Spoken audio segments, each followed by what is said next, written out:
So everybody, I am currently in some undisclosed location in Europe, and I'll be able to share where I am soon enough, but it is 5 in the morning. I've been up since 2 this morning because my body has decided it's time to go. So I figured I would take this time to talk about The Witcher 4. CD Projekt actually just held an earnings call where they gave a presentation on the state of development, on their product, development cycles, maintenance costs, all of that stuff. So we got some interesting information that's brand new. And there's also been further discourse from Tim Sweeney, for example, on the topic of Unreal Engine 5 optimization, because let's just say a lot of people are worried about that. So I've collected all of the most interesting tidbits as far as I have been able to find, and I'm gonna share them with you now so that we can talk about Witcher stuff. And before anybody asks, no, I'm not in Europe for Witcher stuff specifically. That would be cool, but that's not why I'm here, so don't get your hopes up. But first, a quick thank you to Opera GX for sponsoring this video. If you've watched a number of my videos, you know that I use Opera GX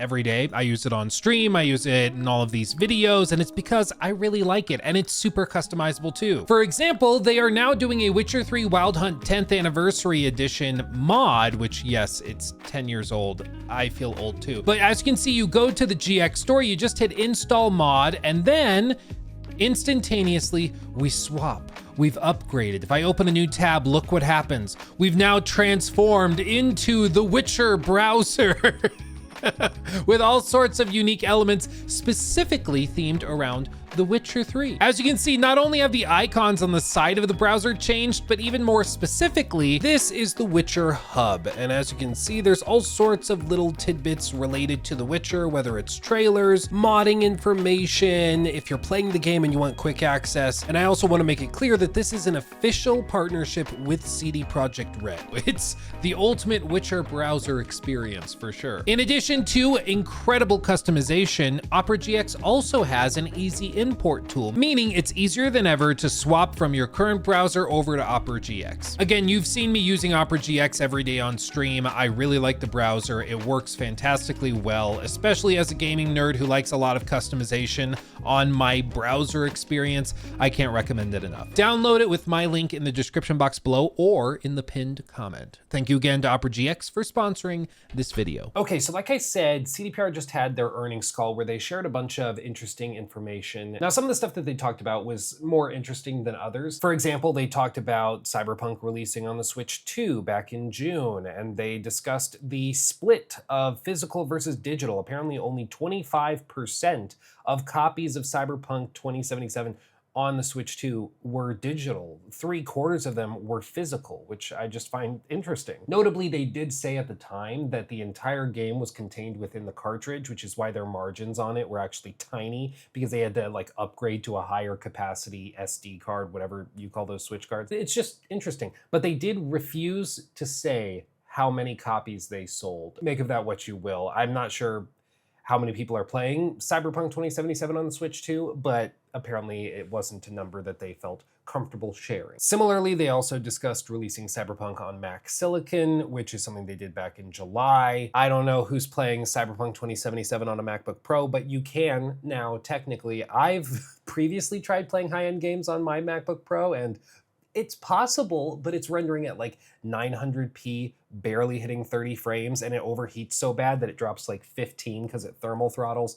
It's just not a great experience, but hey, if you need to play on your Mac, you can do that now. There's some other things, like they discussed Cyberpunk Edge Runners 2, adding Cyberpunk 2077 to the PlayStation Plus Premium and Extra catalog, but then they got into the nitty-gritty information that I'm particularly interested in, and that is development teams working on other stuff. So specifically, Witcher 4, which is Project Polaris, originally announced in 2022. It entered full production in October of last year. And since then, they've just continued revving up the number of people working on it. And at this point, it's actually gotten to a pretty significant level. Back in April of this year, they had 422 people working on the game. Now they're up to 444 just on The Witcher 4. They also have 96 people as of April 30th working on Cyberpunk's sequel, and that number has increased by 20 up to 116.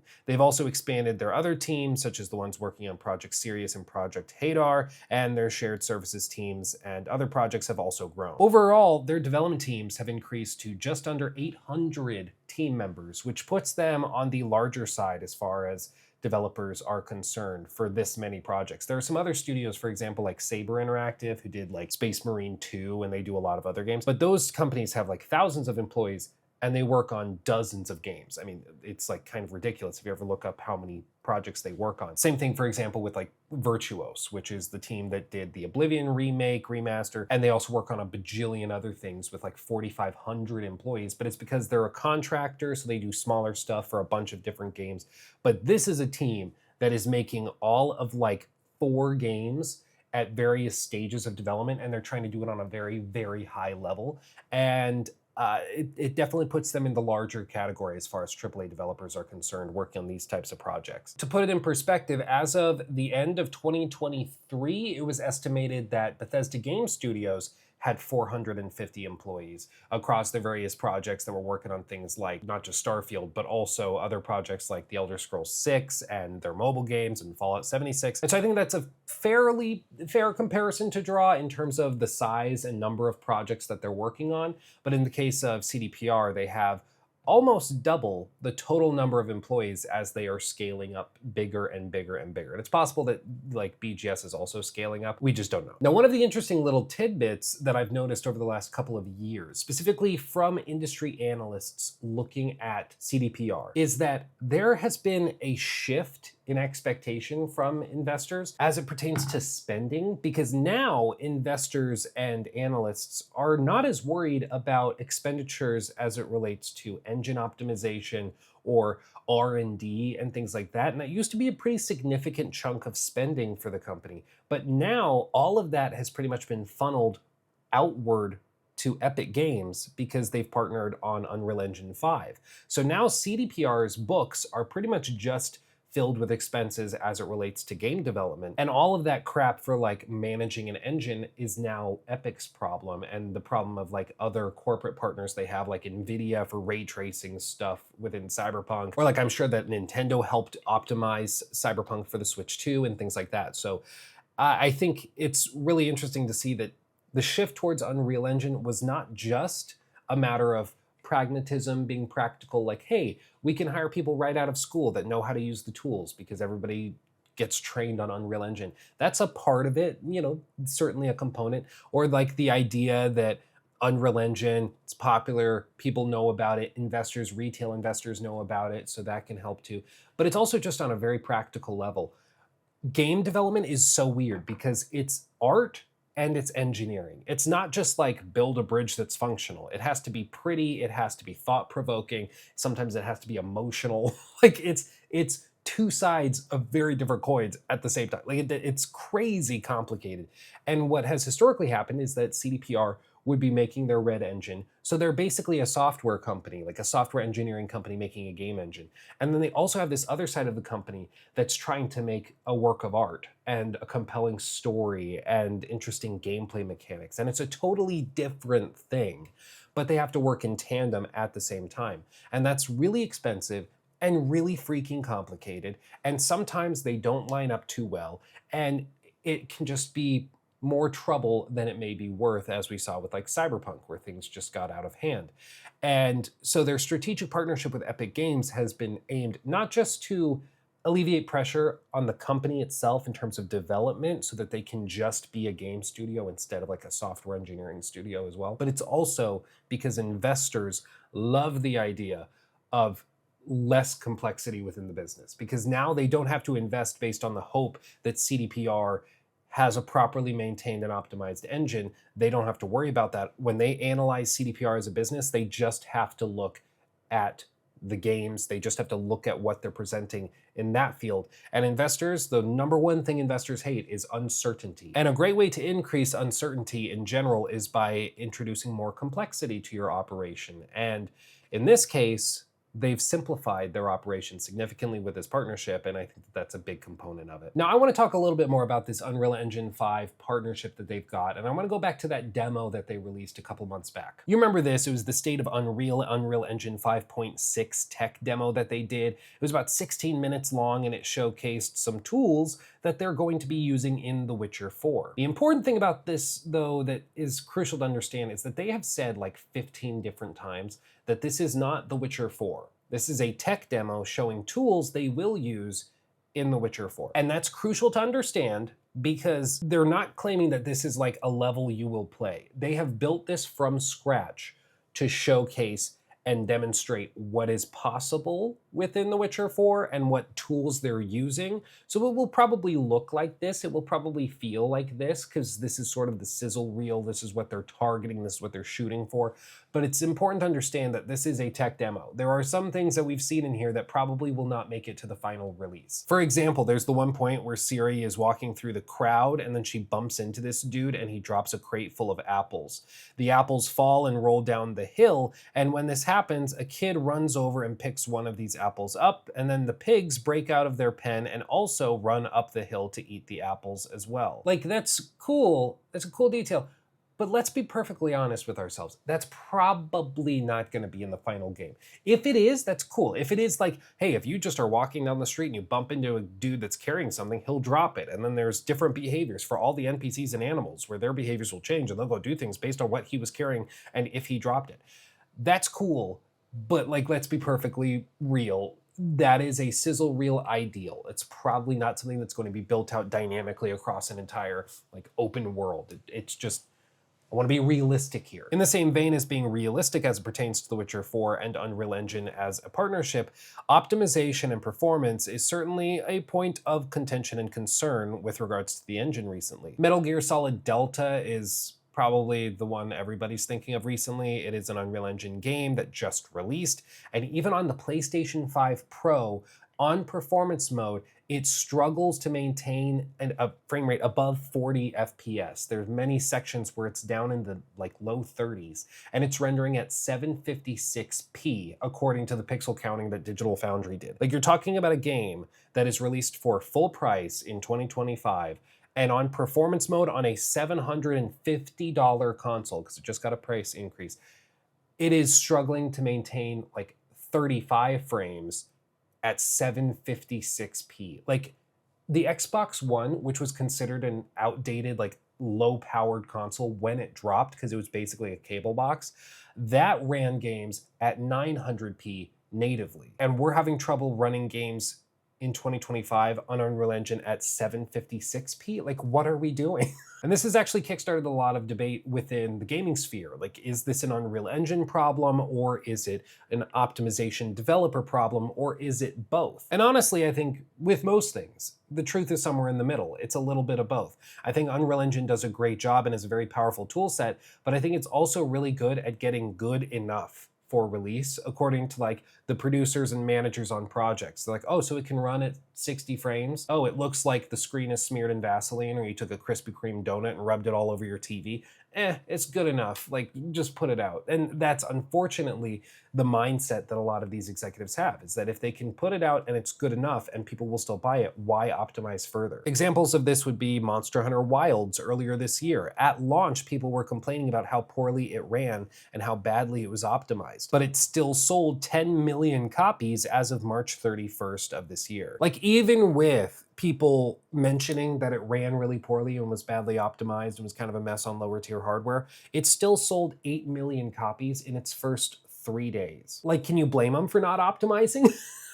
You know, like, delaying it by 6 months to fix it up would be very expensive, and they pretty clearly can get away with just not, so why would they? And that was not an Unreal Engine game, to be fair, but it does show that there's this mentality in the industry that you just have to get your game running well enough to get it out the door. And if you have a devoted enough fan base, they will buy it regardless. Another example, but specifically with Unreal Engine, would be Star Wars Jedi Survivor. I personally really like that game. I think it's really good, but unfortunately, it just doesn't run very well. Even now, a little over 2 years after its release, it still doesn't run particularly well. But according to EA, it actually sold millions upon millions of copies and did very well commercially and financially, so they didn't feel the need to delay it because they got it running good enough. And even with Metal Gear Solid Delta, we're still seeing that game sell, as far as we can tell, decently well, or even really well in some markets, despite it running objectively terribly. But it's because people are like, well, it's not important for this type of game, it's not crucial, whatever, hand waving it away. And honestly, so long as that's the mentality that these fandoms have for their games when they're poorly optimized, it's just gonna keep happening, because delaying a game by even like 3 months can add tens of millions of dollars to the development costs of it. Like, I think with Assassin's Creed Shadows, the numbers that were given by Ubisoft in an earnings call was delaying Shadows from November to February added roughly 25 million euros to the development cost of that game. That's a lot of money. That's a lot of money. And doing that just to optimize and get it running a little bit better is a tall ask, unless you know that your fans or your customers will not buy it unless it's polished up to that point. And in the case of Ubisoft, they know if it's poorly optimized, people just won't buy it, as we saw with Star Wars Outlaws. And so they had to delay it and polish it up. And then AC Shadows is currently, according to the most recent data, it's the top selling game, new release in Europe for all of 2025, which is kind of crazy. But it goes to show you, if you polish your game up, it will perform well. You know, assuming the game is like decent and what your customers want, but that should be a given. But going back to The Witcher 4, the primary concern is that this partnership with Epic is going to result in The Witcher 4 Stutterfest, that you're going to like boot up The Witcher 4, go through a really cinematic, beautiful opening, and then you're going to get to an open world section, and it's just going to turn into a Stutterfest immediately, because that's what a lot of Unreal Engine games are like. And I want to be very clear that I think that is a totally justified concern, given the track record, not just with CDPR, with Cyberpunk, but also with a lot of other Unreal Engine games specifically. But my personal feeling is that this is going to be different. The reason I feel this way is because, number one, they are building The Witcher 4 around consoles first and PC second, and that will frustrate some, but it's important to understand because it means that they are developing with the lowest common denominator in mind from the start. Reportedly, one of the problems with Cyberpunk 2077, or even the chief problem, was that they developed it for PC first and foremost. So they got it looking incredible on PC hardware of the time, but when it came time to optimize it and build it out for the PlayStation 4 or the Xbox One, they couldn't really do it. It just didn't work. And I'm sure you remember those clips and videos of Cyberpunk running on a base PS4 at launch. It was hilariously terrible. But this time around, they are building The Witcher 4 up from the very start for PlayStation 5 hardware specifically. Of course, I don't think we're going to see any demonstrations of what it looks like on an Xbox Series S, for example, but they are building it with that as the platform base in mind, which I think is a really good thing, and specifically they are targeting 60 FPS for it. They've listened to gamers, they've seen people say that 60 FPS should be the standard, and they are agreeing and making that the standard moving forward, which I think is a very good thing to see. The other interesting thing about this, though, is I think that it gives us a pretty good feeling of what the timeline is looking like in their minds. There's been some speculation of when this is going to come out, and there's been statements suggesting it could slip into like 2028 or 2029, and people are joking that it's going to come out in 2030 after World War III. But honestly, I think the fact that they are building it and optimizing it for the base PlayStation 5 shows that their goal is to have this out for the PlayStation 5, probably in that like 2027 range.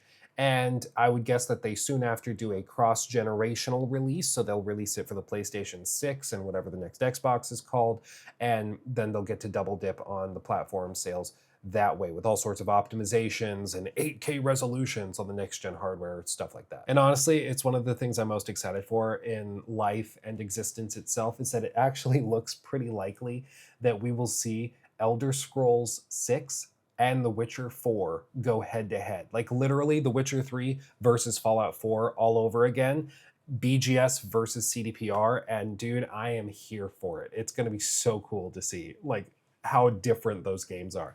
but I'm here for it. But going back to what I was saying about why I think this time it will be different on the part of optimization within the Unreal Engine. I think building it for the PlayStation 5 from the beginning helps significantly. And I think the other aspect of this that's crucial to keep in mind is something that's staring us right in the face. They are showcasing The Witcher 4 and CDPR as an official partnership at the State of Unreal on stage, representing their entire engine, this multi-billion-dollar product that they have. And that means that The Witcher 4 will directly reflect on the Unreal Engine, and not just in a way where it's like, oh, it's an Unreal Engine game, therefore Unreal Engine is responsible for the good or bad. No, like they are officially, the corporation is officially saying this represents us. They are on stage showcasing their work as being representative of what their engine is capable of doing.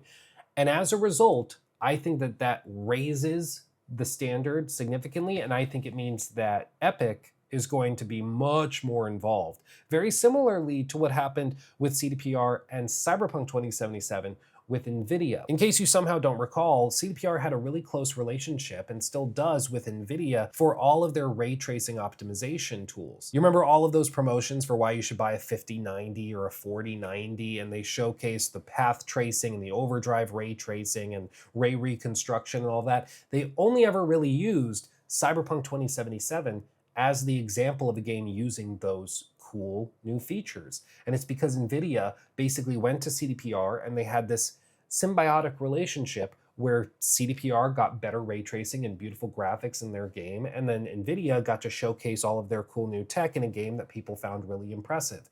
And in the case of Witcher 4, I think it's going to be the same thing all over again, but with Unreal Engine, where if they need anything at all, you better believe that Tim Sweeney is going to hop on the phone and make it happen. And to be clear, this is not just me saying this. A lot of investors have also said as much, that they think this partnership being strategic for Epic Games as well raises the likelihood that Epic puts a lot more effort into it than they would with other smaller projects like Marvel 1943. But listen, ultimately, we just don't know what we don't know.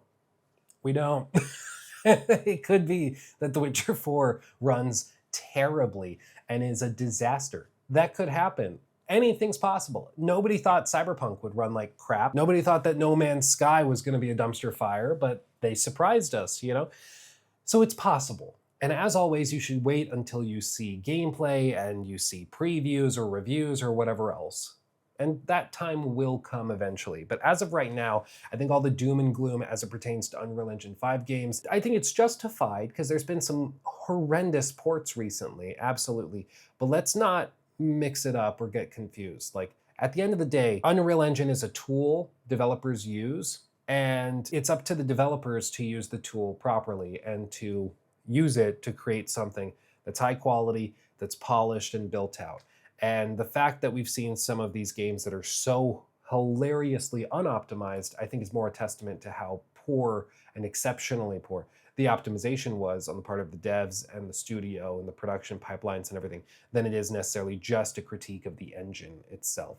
Because usually Unreal Engine games are really heavy and they target about 30 FPS, and they're good enough to get there and nothing more. What we saw with like Metal Gear Solid Delta was something else. Like, that was a next level, we're phoning this in, taking a week off during optimization week. It's just hilariously bad. Now, going back to The Witcher 4, there's been a couple of other interesting developments. For example, back in November of last year, there was a leak where British actor Jake Lampert, he had posted an update to his resume on an online platform that has like actor resumes and stuff. And he had put that he was working on Project Polaris as a character called Branko. And there's no character named Branko that I'm aware of in Andrzej Sapkowski's books or anything like that, even in the Witcher lore. So it seems to be an original character within the world of the universe, which is cool. That's totally fine. But very quickly after this, it was scrubbed, and nobody at CDPR has ever acknowledged it, which usually is an indication that it's probably true. So we know that they're hiring voice actors and they're casting people and they're doing stuff in the background, stuff's happening, but there's not much more to go on than that. But more than anything, I think we can look at just this one slide to tell us pretty much everything we need to know,